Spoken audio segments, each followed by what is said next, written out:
आप सभी का नमस्कार।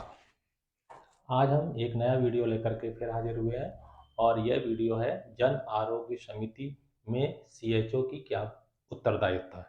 क्योंकि सीएचओ जो है वो सदस्य सचिव के रूप में कार्य करेगा और जन आरोग्य समिति के गठन के उपरांत इसकी बैठक भी प्रतिमाह आयोजित की जानी है। यदि आप इसकी बैठक गठन के उपरांत प्रतिमाह नहीं करेंगे तो इसका इंसेंटिव नहीं मिलेगा और इसलिए ये आवश्यक हो जाता है कि सीएचओ को अपने कार्य का उत्तरदायित्व तो पता होना चाहिए कि हमें जन आरोग्य समिति के गठन के उपरांत हमारी क्या जिम्मेदारी है। तो समझने से पहले आपसे ये हमारी रिक्वेस्ट है कि आप इस चैनल को लाइक कीजिए, सब्सक्राइब कीजिए और ज़्यादा से ज़्यादा लोगों के साथ शेयर कीजिए। तो आइए अब हम चलते हैं अपने जन आरोग्य समिति में सीएचओ की भूमिका। आइए अब हम समझते हैं कि सीएचओ के क्या उत्तरदायित्व हैं। तो सबसे पहले हमें ये समझना होगा कि जन आरोग्य समिति का गठन हो गया है कि नहीं। सबसे पहले हमें जन आरोग्य समिति का गठन करना है। जन आरोग्य समिति में गठन कैसे करेंगे, इसके लिए बहुत कोई कठिन काम नहीं है, बहुत ही सिंपल काम है। आप सबसे पहले अपने जो अध्यक्ष हैं यानी कि उस एरिया के जो एमओआईसी हैं, जो आपके जिस एरिया में आपका पीएससी जिस में आती है उसके एमओआईसी को बुला लीजिएगा। उपाध्यक्ष जो सरपंच हैं उस एरिया के, जो आपके जिसमें उप स्वास्थ्य केंद्र आता है उनके सरपंच को बुला लीजिएगा। सदस्य सचिव आप खुद होंगे उप स्वास्थ्य। इसके अलावा जो पदेन सदस्य हैं, ये जो हमने आपको पूरी लिस्ट दी है, इनको बुला लीजिएगा एक दिन। और एक दिन बुला करके आप एक रजिस्टर इसका बना लीजिएगा। रजिस्टर बनाने के बाद एक उसमें आप लिख लीजिएगा कि आज जन आरोग्य समिति का गठन किया गया है। इस गठन में ये सदस्य हो गए, ये उपाध्यक्ष हो गए, ये अध्यक्ष हो गए, ये सदस्य सचिव हैं और उनके सभी के सिग्नेचर कर लीजिएगा। बस इस तरीके से आप करेंगे तो एक आपकी गठन की प्रक्रिया पूरी हो गई। और फिर आपको प्रति माह एक बैठक आयोजित करनी है। उसके लिए एक तिथि निश्चित कर लीजिएगा कि हम इस तारीख को अपनी जन आरोग्य समिति की बैठक करेंगे। अब इसमें एज ए सीएचओ जो है वो सदस्य सचिव के रूप में कार्य करेगा। ये सभी सीएचओ को पता होना चाहिए।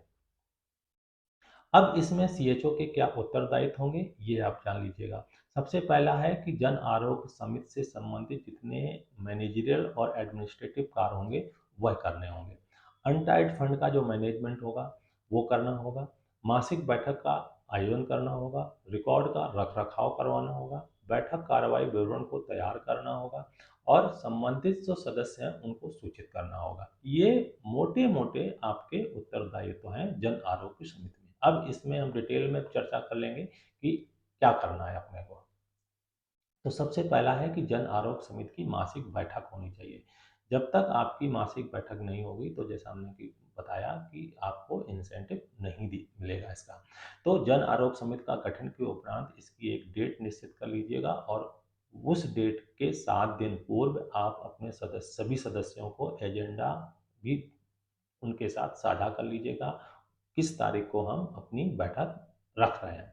और उस बैठक में आपको अपने अनटाइड फंड के बारे में और उसके मिनट्स को तैयार करने के बारे में और जो रिकॉर्ड है वो उसके आपको उस दिन चर्चा करनी होती है। और इसके साथ साथ जो सदस्य आएंगे उनके आपको उनकी अटेंडेंस भी लेनी होगी। तो इसके लिए आपने जो रजिस्टर बनाया है उसी रजिस्टर में आप कंटिन्यू जो मीटिंग की डेट, जैसे मैं आपको एग्जांपल लेता हूं कि आज तारीख दिनांक ये हो गई, इस बैठक का आयोजन किया गया, इस बैठक में ये निम्न सदस्य उपस्थित थे, उनके साइन हो जाएंगे। और उपस्थित के बाद साथ उनके आपने क्या चर्चा की और क्या निर्णय लिए वो सारे ही उसी रजिस्टर में नोट कर लीजिएगा।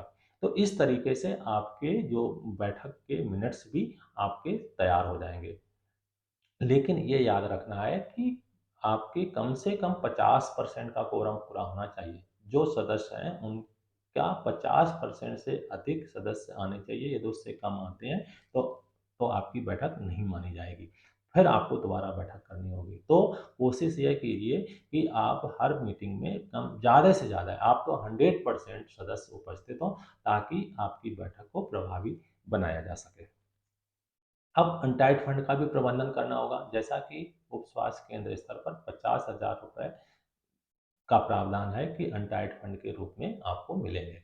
तो अब इसमें क्या होगा कि कैश बुक कैसे मेंटेन करनी है, बिल वाउचर आएँगे उनको कैसे मेंटेन करना है, ये सारी चीज़ें आपको पता होनी चाहिए। तभी आप मेंटेन कर सकते हो, क्योंकि इसका आने वाले समय में ऑडिट भी होगा। तो इसलिए कैश बुक, बैंक बुक और चेक बुक, इसके अलावा जो आपके बिल वाउचर्स हैं, उनका खर्चा, ये सारे रिकॉर्ड आपके होने चाहिए। इसके लिए आपको अपने पीएससी के किसी अकाउंटेंट से सीख लीजिएगा, नहीं तो हम आने वाले समय में एक इस पर वीडियो बना देंगे। तो इसमें क्या होगा, एक तो आपकी कैश बैंक बुक होगी, इसके अलावा चेक बुक होती है, इसके अलावा आपके जो खर्चा होते हैं उसके लिए आप रजिस्टर एक मेंटेन कर लीजिएगा। उसका कैसे मेंटेन करना है वो हम आपको अगले वीडियो में समझा देंगे। तो ये आपका कार्य प्रमुख रूप से होगा। इसके अलावा रिकॉर्ड का रख-रखाव भी करना होगा कि आपके जितने भी मिनट्स बनेंगे उनको जो जिस रजिस्टर में है उनको आपको सेपरेट रखना है। इसके अलावा जो सदस्य आएँगे उनके हस्ताक्षर भी लेने हैं, यानी कि अटेंडेंस भी लेनी है, वो है। अनटाइड फंड संबंधी आपके जो रिकॉर्ड होंगे उनको मेंटेन करना है। बिल वाउचर संबंधी जो रिकॉर्ड होंगे उनका रख-रखाव करना है। डोनर लिस्ट, इसका मतलब है कि मान लीजिए कोई उप स्वास्थ्य केंद्र को और अच्छा बनाने के लिए कोई पैसा देना चाह रहा है, डोनेट करना चाह रहा है, तो उसकी एक लिस्ट बना लीजिएगा। और लिस्ट बनाने के साथ कोई पैसा देता है तो उसका पूरा हिसाब किताब कि हाँ इन्होंने इतना हमें पैसा दिया है, तो इसका हिसाब किताब बराबर रखिएगा। और साथ में पब्लिक हियरिंग रिकॉर्ड, यानी कि किसी समुदाय के लोगों ने आपको कोई शिकायत है या उन्होंने कुछ सुझाव दिए हैं या उसके संबंधित आपने क्या कार्रवाई की है, तो उसके लिए एक अलग से रजिस्टर बना लीजिएगा, ताकि आने वाले समय में आप जब अपनी जन आरोग्य समिति की बैठक करेंगे तो उसमें उस पर चर्चा कर सकें। अब आपको समझ में आ गया होगा कि जन आरोग्य समिति का गठन क्यों आवश्यक है, क्योंकि जन आरोग्य समिति के माध्यम से समुदाय तथा जनप्रतिनिधियों की भागीदारी से एक बेहतर प्राथमिक स्वास्थ्य देखभाल की कल्पना की जा सकती है। तो अब आपसे रिक्वेस्ट है कि आप जन आरोग्य समिति का गठन करके उनकी प्रतिमाएं बैठक आयोजित कीजिए और अपने उत्तरदायित्व को अच्छी तरीके से निभाइए। इसी के साथ आप स्वस्थ रहें, मस्त रहें। जय हिंद।